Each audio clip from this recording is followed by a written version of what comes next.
All right. Good evening, everyone. Wait a couple seconds here. Let people come on in here. See the room is still starting to fill up here. And we'll get things going. Appreciate everyone hanging out with me, so we can talk about writing and how it applies, especially to AP tests. We're getting a good stream of folks here.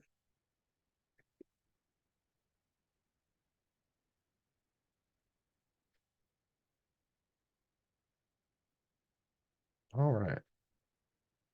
So we're starting to room's filling up here. So my name is Matt Kiesner. I'm a structural designer here at Applerouth. One of my jobs is to write stuff, specifically books and things, and uh, for SCT and ACT. And I've also was the author on our writing workshop materials. Um, and I've done a good bit of stuff on APs, especially on the humanities side of things. Um, so what we're going to be, if you've seen any of other stronger writer things, um, this is definitely a different presentation. This is very much geared towards the AP test and for AP season. Um, so it will definitely be a little bit different, I think, in a good way for those of you who are taking APs. I know that looking at the enrollment for time, we had a lot of students come here, and I think that's great. I'll see some parents and some counselors and stuff, but I'm going to direct my presentation for students. This will be in the for those who are taking the test here versus helping out students with those. So, as always, we start with our why.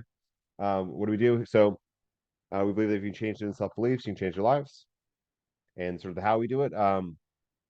We're going to be we do academic tutoring, we do test prep, and we do executive function coaching. So we're going to be kind of in the in the middle there, right, between AP is sort of definitely academic tutoring, but also really going to be kind of talking in terms of test prep and how to build the uh, the best essay for the exams that happen in May. Here's our agenda. I got a Q&A here. I should put that on the agenda as well. If you have any questions along the time, throw them in the question and answer. We'll have some time at the end here to talk about stuff. So we're going to kind of talk general writing advice and for writing for academic things. And then kind of tailor that down into the most common free response types for AP tests. I can't say that I have everything with all with the 40 odd tests. And I know that some of the science tests have reading there. I'm going to be focusing mostly on the popular tests of the history and English language, literature, those kind of things here tonight. Dabble in other things, but I know on some of the sciences ones that there are also free responses for that.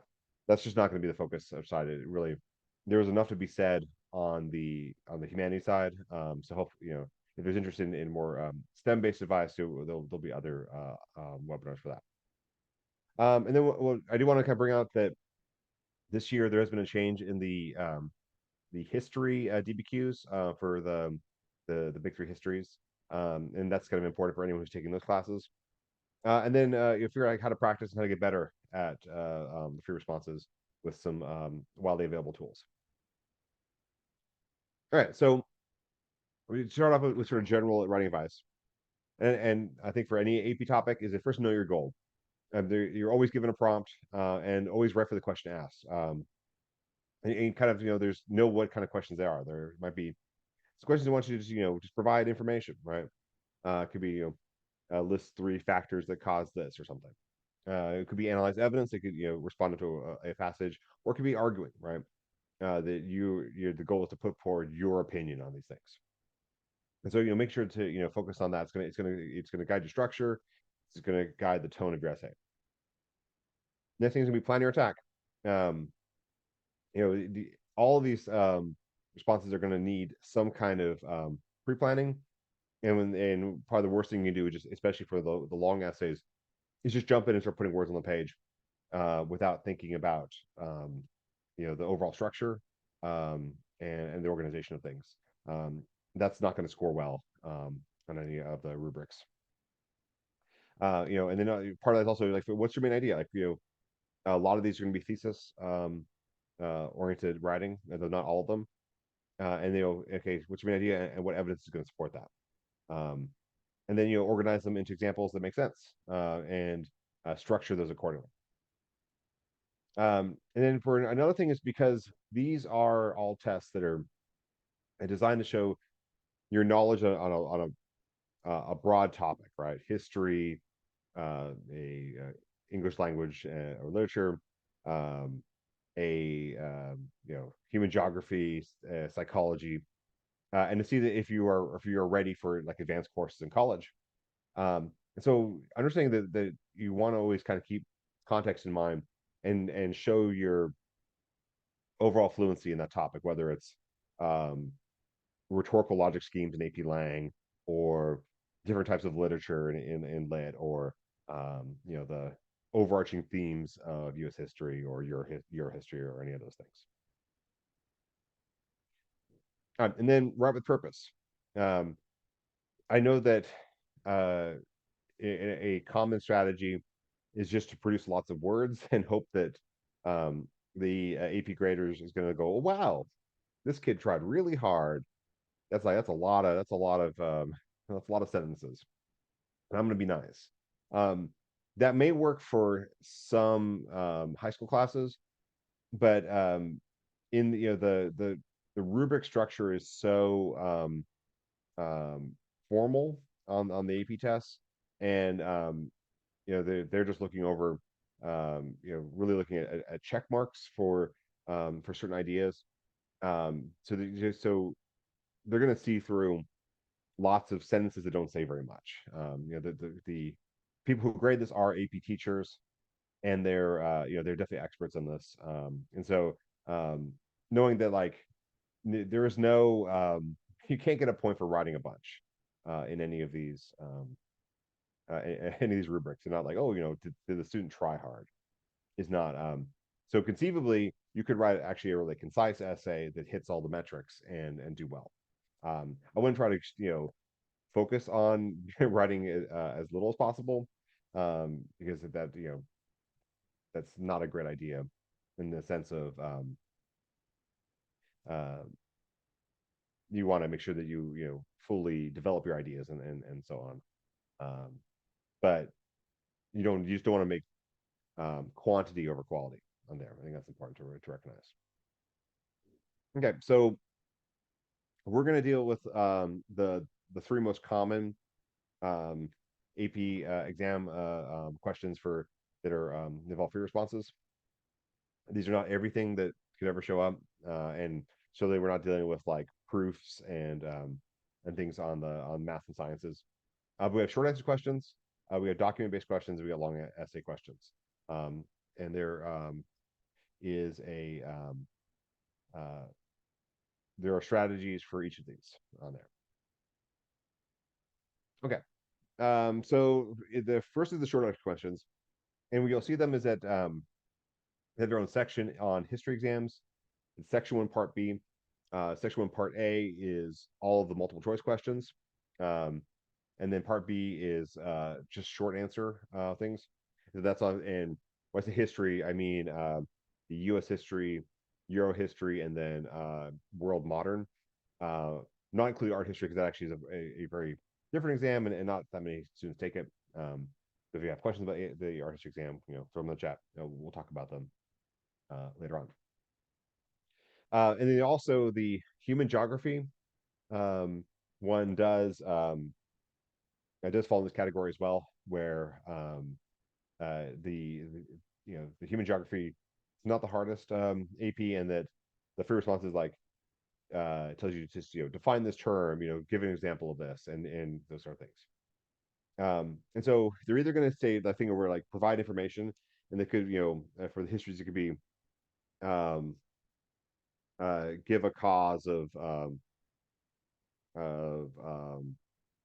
progressive reform around 1900 or something like that, where you have to know a fact, or it could be also could be an analysis of stimulus. And so in the history ones, they would give you an image or a short passage. and then you like provide a context for why this was created or something like. Okay, so these ones are generally easy. Um, they are they're very similar to like what you would see in a lot of tests you take in school. It's rote um, uh, an analysis of like of what you learn and providing what you know. There is no need to be fancy on these. So, just focus on the question asked. Don't just start like making volume. And recognize that most of these can be answered in a couple sentences. If they ask you for one example, giving them 10 examples is really not doing anyone a favor, not you and not the grader. They can't you can't get bonus points on any of these things, right? So just kind of focus on cleanly answering what they're asking. And I think one thing to recognize is that you do need to answer in complete sentences. Some of these could just be answered with like, what does this mean? Just give a noun or phrase. Um, but they do expect full sentences. And it could be as simple as one of the causes of this thing is this, because you know why this happened or whatever. You don't have to make it uh, too complicated on there. Just provide the information. Because the short answers are not, um, you know, they're not something where you're going to need a lot of planning or, like organization on there. Because again, we're looking at something as just, um, a couple concise sentences that answer the question. Okay, so one of the big ones here is the document-based questions. And so DBQs are going to have where they give you multiple documents, and that document could be written text, it could be a picture, it could be a piece of art, it could be a map, it could be data, uh, and that what they're doing is that they're giving you evidence or examples for you to use for your thesis. So kind of think of it like it's like a research project where like it's a research project in a can, like where you open it up, you got these things, and then you have to like build a research essay using that information on there. So these appear on all the history tests on there and have a really strong weight on the history test. The ZBQ is one of the most weighted of like of the percentages for the overall score. And it does also show up on the English language exam, where that one is going to be mostly focused on writing, but also could have some statistical data or something on there. That one's you have to like there'll be different claims, and you have to figure out like kind of deduce uh, what opinion makes sense and analyze those documents. We don't have enough time to go through every one of these, and not hopefully not everyone's taking all three history courses in AP Lang this year. Okay, so we'll go through the steps for these.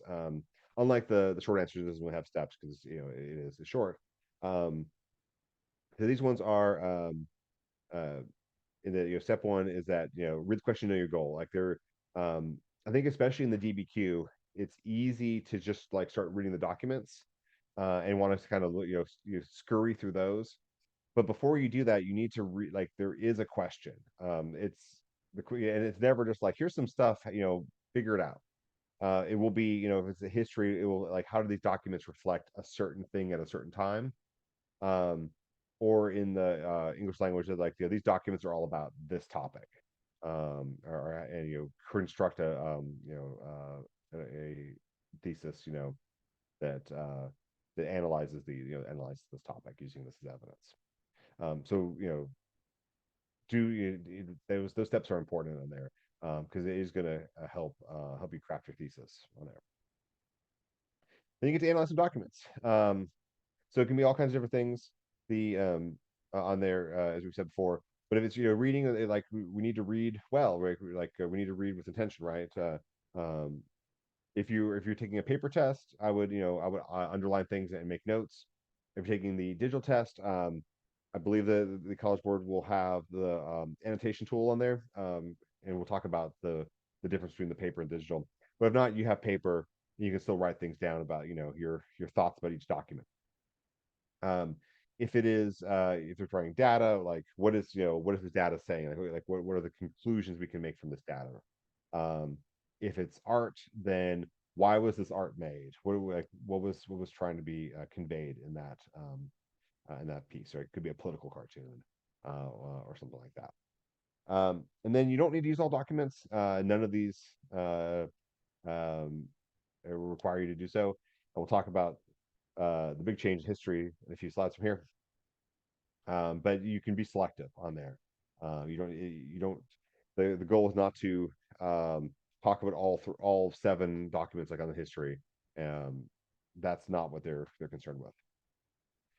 Okay, so so we've read the question. We have now gone through. I looked at all the documents and made some notes on there. That's when to craft a thesis, right? And so make sure that your thesis is related to the question asked. Conceivably on especially on the histories ones, you could pick up on a thread that is maybe true and interesting, but is not what they're asking. Um, and so make sure that you respond to that and don't interpret them in a different and perhaps even interesting way. Um, but you need to pull it together, and that your thesis statement needs to be something that's specific enough that shows expertise in there.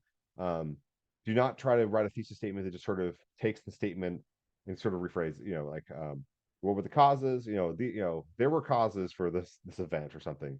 Um, like you need to show expertise because part of the all of these AP tests is like, does the student reflect a year's worth of knowledge on the from taking an advanced course on here. Um, so don't just fall into kind of easy traps. Like the thesis is your opportunity to show things. You use terminology to use um, some outside knowledge from what besides what was given. And so then you're going to organize your examples and put them in your thesis. Um, that it would make sense. You do not need to go in necessarily the order presented. I would not recommend typically going document 1, document 2, document 3. Uh,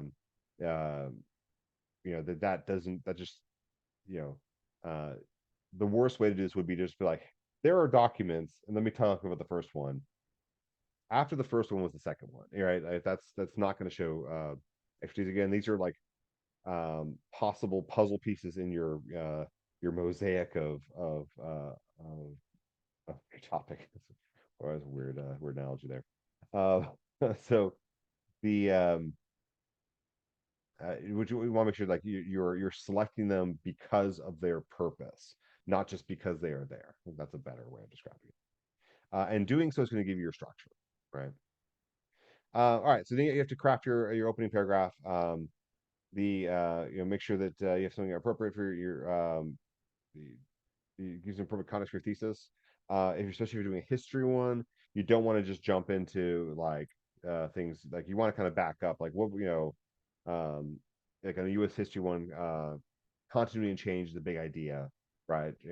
What stays the same, what doesn't, um, and if you're talking about, let's say, like all the DBQ things are about immigration, and at a certain time period, I would contextualize it into the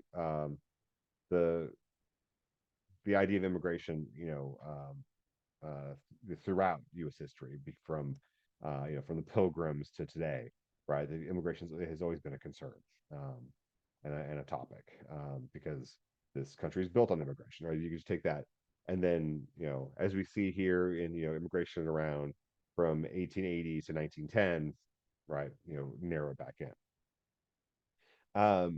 And so we would also should introduce what examples you'll be talking about, or your key topics. And a 3-prong thesis statement will work fine on this. It's not it's not a must do, but through 3-prong thesis would always be like your thesis. So like um, the cause of this is that as shown by, and then it's literally you have 3 examples, you know, um, and then you do your first example, second example, third example, like in a list. That's what a 3-prong thesis is. And then what that does is it gives you an organizational structure so that you talk about your first example first is your first body paragraph, and then your second example is your second body paragraph, and your third example is your third body paragraph. Do you need to use that? No, I mean it's nothing that is set up explicitly in any of the rubrics that this is good. And because they did another rubrics where they give you like writing advice, right?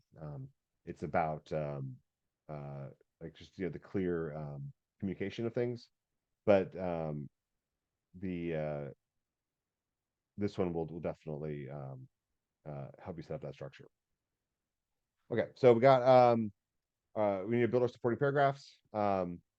And one thing I recommend is using transitions. That every time you go between paragraphs, you can say additionally, or in another sense, or simultaneously, right? Or subsequently, right? If you're doing history. Um, and then that's going to give a nice order of things. So don't just assume that the reader sees the same logic that you do. And then when you're referencing documents, like don't just say, as you can see in document 4, this has happened, right? Your goal is to analyze and contextualize them.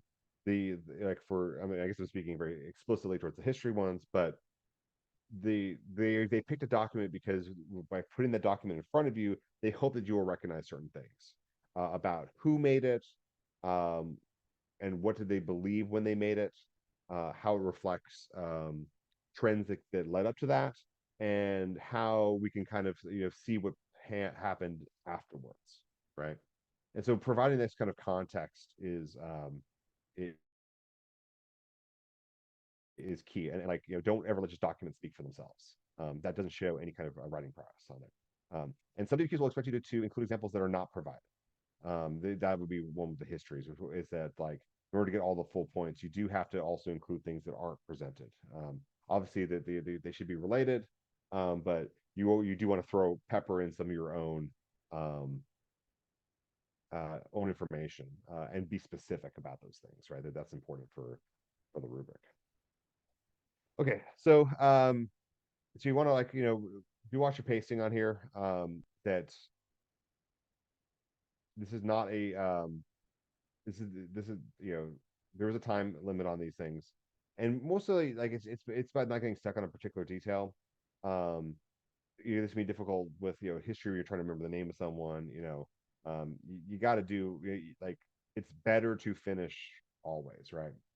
Um, and like and also students they'll get stuck on the okay. It's like how do I spell suffragette? Like and just like something silly like that. That is just it's better to just to do your best on the spelling in there, and hopefully it's good. But you don't have any reference materials when you're taking this, and so it's better to just try versus like get stuck in like um and not use a term and not use a specific because you're not sure.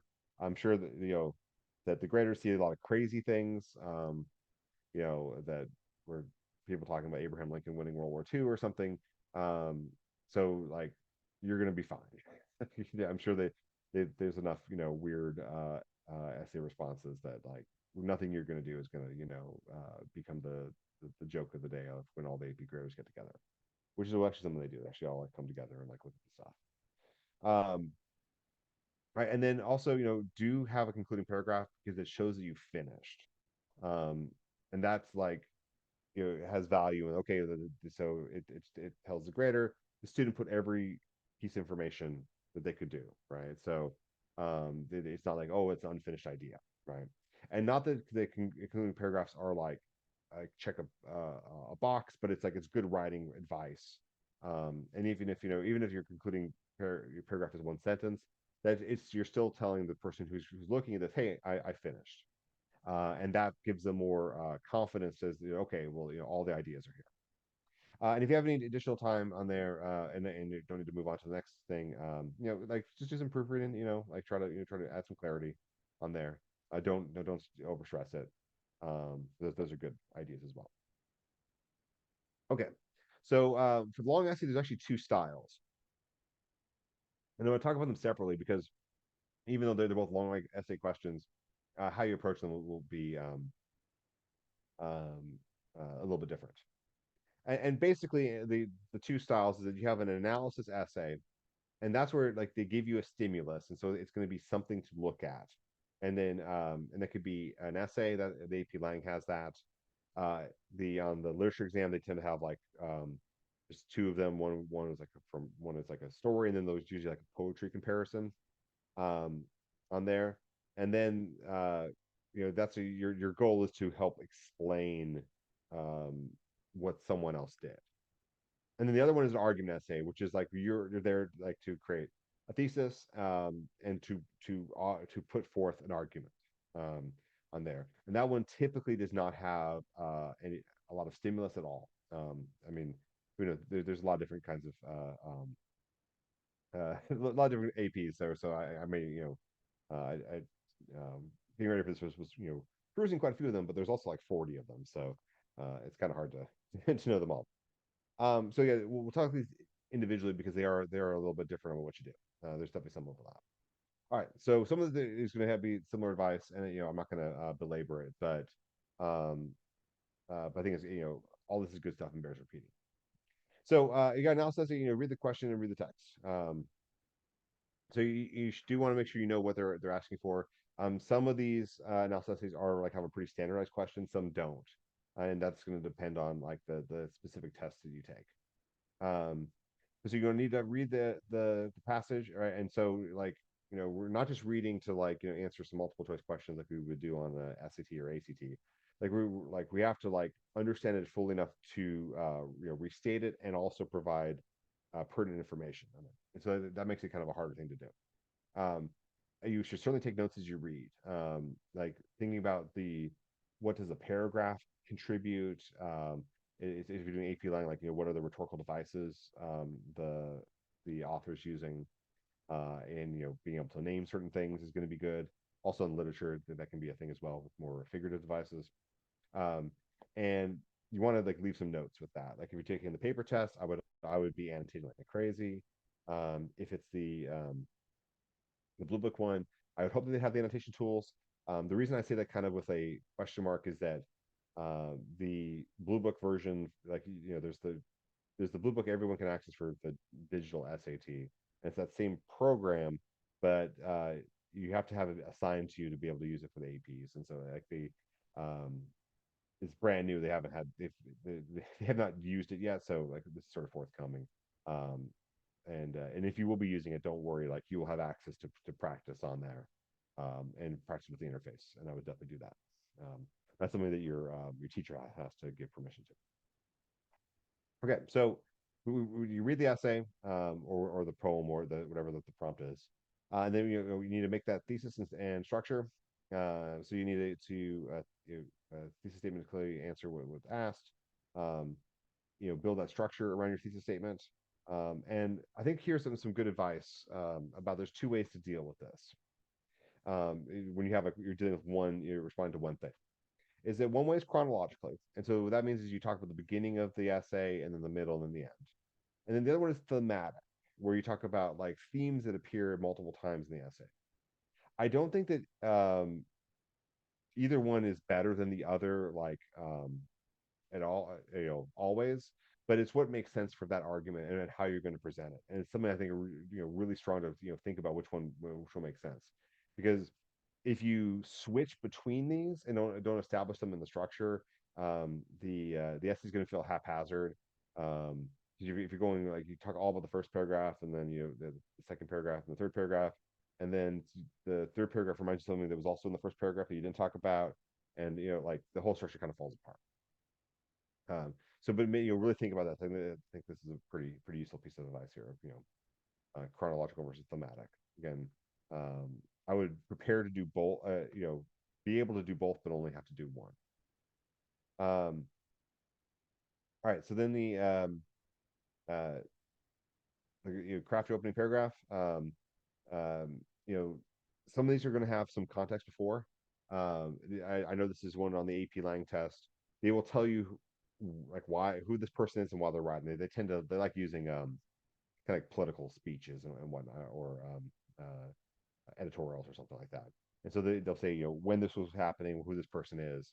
And so, getting that, that's how I would use to build, the opening context would be taking those parts and establishing why someone was writing this, or like, why is this a topic of concern, right? Um, and then your thesis needs to, introduce, specifically what you're talking about, and kind of establish that, are you going to talk things chronologically, or talk things, or not talk, but write things thematically. So then your supporting paragraphs, so again, use transitions on there, and don't let quotes speak for themselves. A really kind of lazy writing, like they're saying, as this person said, and then long quote. Later they said, right, and there's, okay, there's a quote. Um, what is the what did that quote contribute to the overall argument that the person's making, or the story? Um, Always provide analysis. A good way to do that is um, try quoting phrases versus sentences, because if you do that, like, it kind of forces you in the writing to, like, focus on what really matters in in the phrase, and not get bogged down in just repeating things. Like anything, watch your pacing. I think this slide, I think, is basically the same for all of them. Um, but don't stress out too much about it. But do finish, do write that concluding sentence and stuff. All right, so then we got our argument essay here, and so these ones that you typically don't have a stimulus, that the they expect you to use your knowledge from the course, and craft your own argument with just like sort of a minimal amount of thing. So we see this ones. These are on the histories. It's like after the DBQ is always an argument, which is like, they tell you, um, what were the causes of um, uh, you know political friction after, from the period of like 1865 to 1900 or something. And so you could take that in a different way. It's just more than, there's more than one answer on there. But the key is that you are making a point, you are proving something, right? You're making a connection between this. This also shows up on the AP Langus last essay of the free responses there, where you're now given this prompt, and then you need to um, write a rhetorical essay, using those language skills that you have developed over the semester. So, planning thesis structure. So you make sure you craft these that you can support, like that it doesn't have to be your life statement, but it's something that is relevant to the course, and something that you think you can argue and you can provide the correct support evidences for. So then you want to build a structure around those examples, whatever you mean, like you definitely want to shoot for like at least 3 examples of something on there. And if you're doing history, you want to talk about like um, what happened before, and then what happened subsequently after that, because they're always going to give you a time period range on any of the history ones. And so we make sure that the examples demonstrate that knowledge about that AP, and they don't just kind of fall into being too vague on any of these things. So the opening paragraph on here, I would not recommend making your first sentence the introductory your thesis. That reads a little clunky, and it's going to come across as low effort. And though the rubric is very much like checkpoints on things, you still you want to make sure that the reader is kind of wants to read your essay, and not doesn't feel like um, too low effort on your part. So you want to put in some context, whatever is relevant for that discussion. Also, like this is the English lit one, which is just like analyze the theme and then you pull in examples. um, from books that you you may have read. And you know, I think a good way is like to understand that like there are multiple things you could look at something, like multiple ways of looking at it, say, hey, there is a discussion. Within this discussion, you know, this is my thesis. I think that's always going to be a good way to set that up. It works for a lot of different kinds of topics. Yeah, I would introduce your examples. And you know, again, the three prong thesis may work well in this for the argument essay, help you set up things and help you build that structure. So yeah, for the supporting paragraphs, you know, transitions, and then you know, make sure that like your thesis is at the center point on there. Don't get into just adding information or like a hypothetical that maybe doesn't, you know, is not, you know, it's like you get in the world building of the hypothetical and uh, you know, don't focus on the thesis. Like everything has to be in support of that main idea. And then and I would say before any of these, you know, these pacing things are important on all of these, right? So the slide is a little redundant on there, but that's okay. All right, and then just well, briefly here we got the for this 2024 year, there is changes to all the AP history. So that's the U.S. history, the world modern, and the Euro history. Um, and so they've been changing. I think these changes they are pro student. Um, the the APUS it has the most kids take it. It also has like the some of the worst scores on it. A lot of kids get a one, unfortunately, out of the five. And so I think this is like they're trying to recalibrate it a little bit. So the big thing is on the DBQs is that in order to get all the evidence points, which is like 3 out of the 7 points, you only need to use 4 documents. Previously, it was 6 documents. So that you know they decided it was better to have you focus on um, selecting valid documents and using them correctly versus just trying to throw a lot of documents in there. There are some other changes on there that are, I think, less pertinent.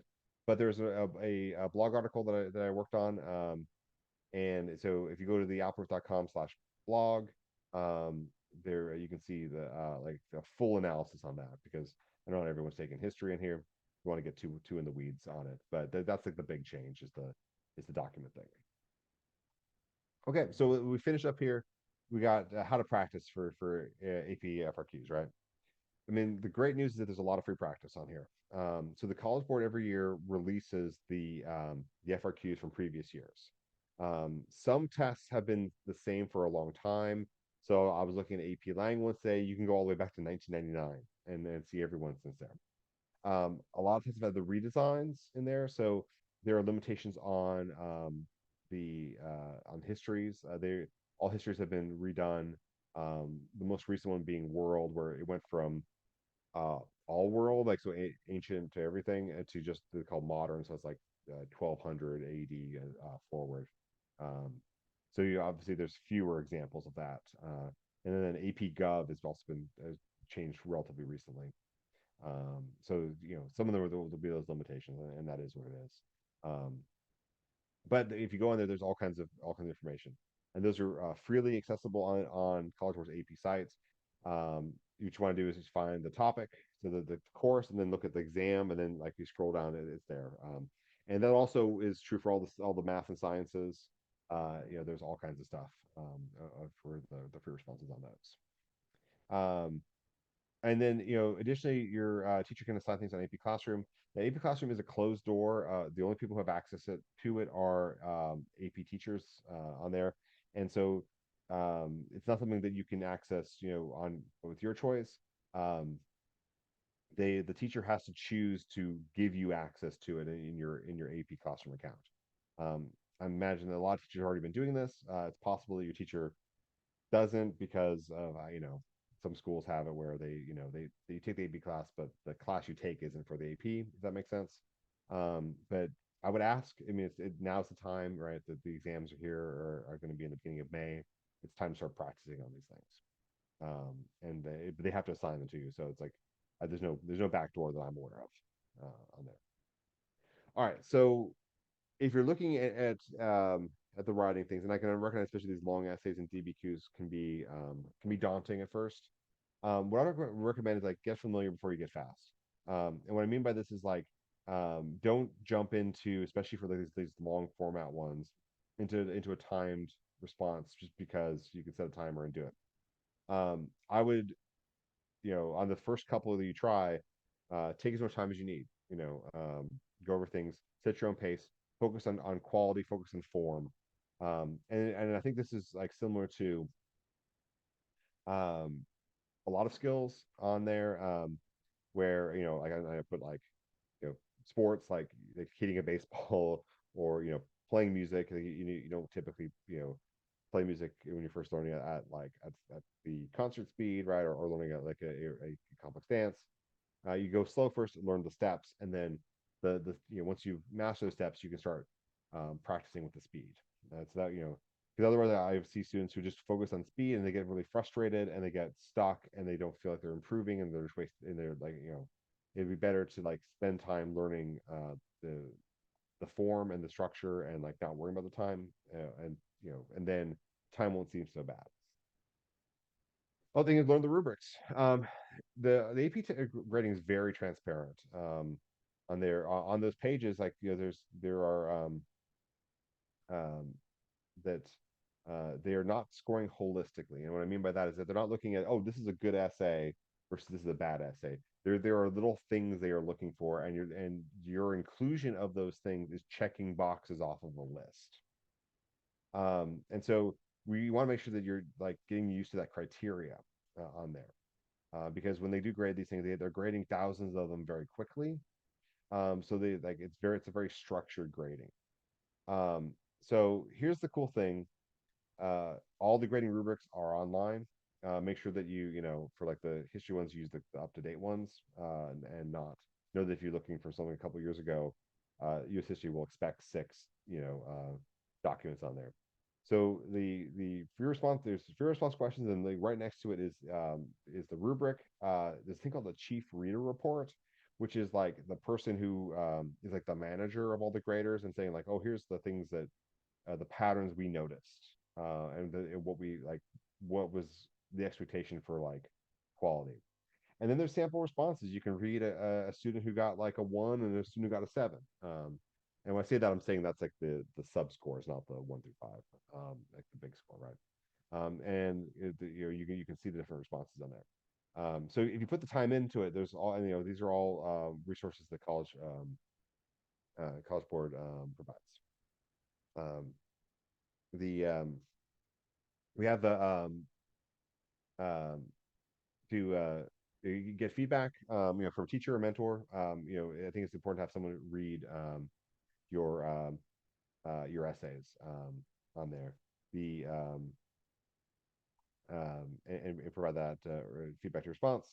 Um, the and if you're lacking content I think that's especially true for histories or so like the human geography or something. I would like review those, like, okay, I don't feel comfortable talking about this period of American history. Um, um, it's time to fix that on there, and get that and get that response. All right, on there. And then one other thing is that for a lot of the humanities AP, so that's English language, English literature, all the histories, I think human geography, psych, um, AFE, African American Studies, which is like a prototype this year, um, that they can be taken digitally via Blue Book. If you took the PSAT the school year, then you've already downloaded Blue Book and know what we're talking about there. If you haven't, Blue Book is College Board's proprietary testing software. Here's the thing: is that your school decides which one they're going to do. You do not get to. It's not an opt-in, opt-out situation for you. Um, so you should try to figure out which one you're testing, and this means ask your teacher, right? Um, and then if you're doing the digital option, you know, when you're like typing, it should be the way you do it, right? You should practice typing things up. If you're writing, the doing the paper version, you should work with a pencil, and kind of build those skills as well. That'll be harder to do if you if you switch like right before the test, right? So they should know by now. Your school should know. There should be an AP coordinator, and your teacher should know. And if your teacher does know, they can ask someone who does in the administration. All right. So we got our things here that we do. We definitely have lots of AP tutors here and experts in these things, and we'd be happy to talk about like if you want more customized responses for those. And then additionally, we're doing a thing. So if you can put this, we have applerouth.com/AP. Hopefully that can end up in the chat. The So we have some workshops here, and these are going to be offered end of February, early March, in there. And so we have like some of the most common topics here. Obviously not all things, but if are there. And so these are going to have like it's going to be a live subject specific workshop, and then also a graded practice test. We have a ability to do practice tests with for not all topics, but some. And that they will do provide FRQ responses, including like not just a number, but like someone actually giving you like input. I think is there's a lot of value for that. So you get the grade report, you get the workshop, and then even down the line, we'll be doing some final reviews like right before. In fact, if you want to do the U.S. history one, I'll be hanging out doing that one. So these are some good opportunities to start getting that process going there. You can see all the dates here. They're kind of spread out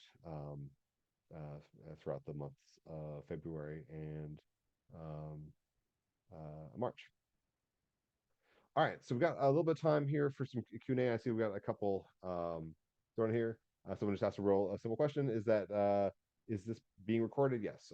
So you'll get access to the Zoom link, or the Zoom link, the access to the file sometime tomorrow.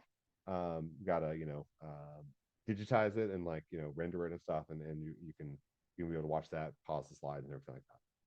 And then someone asked, "Does FRQ mean free response question?" Yes, and FRQ is like their generalized category for all of these things. In terms of like that, also like how you do calculus and how you like where you write out your steps there, or if you're how you respond to something in chemistry or bio. So I got another question here. Is there a good way to practice writing DBQs? Yeah, I mean, part of it is the slides, right? Like get used to analyzing documents, and then really, I think one of the best things you can do in kind of in the short term is like look at some documents and just try to write a thesis. Like, what is the core idea, and then which documents you would talk about, and think about that process first on there. And focus on that. Then you can certainly go back to the on the College's website again. There are responses, right? You can see the best response, and you can see a not great response, and everything in between, and you can see the analysis of that on there. I think that's making sure that like you don't just list documents, but you respond to what the um, like you use documents to put forth your main idea. Hopefully that helps. All right. Okay. I just writing paragraph length responses, of course, of physics. So I'll be honestly the those are we did one with Jesse and Ian here a few like last week, and then that was a little more STEM focused on there. The the the physics one like I know less about. I'm not a science tutor. They threw me in the writing one. A I think that some of the advice is always going to make sense, right? Of of putting forth your main idea, being organized on there, but also know that like science writing is more technical and like you don't there's less need to be I don't know, conversational on there. There, but it's a good question. What I would do uh, is watch the video on that for on the one that Ian and Jesse did. If you want to get access to that, I can the easiest way is just down here at the bottom is info@applerouth.com. That hey, I was looking for access to these AP webinar on there because they spend a lot more time on the STEM stuff. I'm talking about that from last week.